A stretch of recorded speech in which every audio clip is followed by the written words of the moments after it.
ブネズミみたいに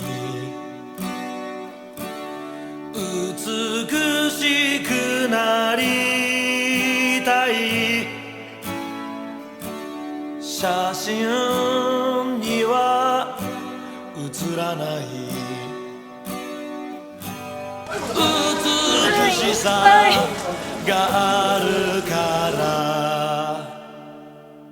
リンダリンダリンダリンダリンダリンダリンダリンダリンダリンダ。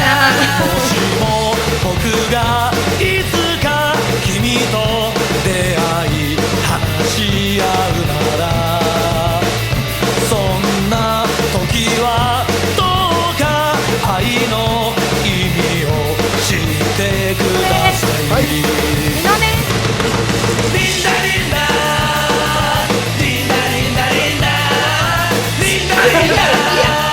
リンダリンダリンダ。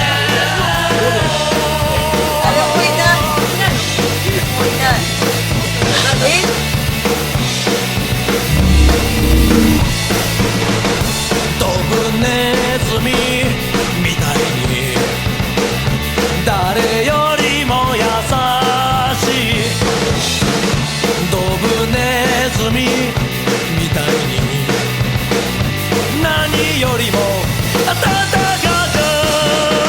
リンダリンダリンダリンダリンダリンダリンダリンダリンダリンダ。もしも僕がいつか君と出会い話し合うなら、そんな時はどうか愛の意味を知ってください。9時50分早めにしてます。ラブカフェだよ。ねえ、何勝手に15分休憩取ってんの？オンタイムなのに。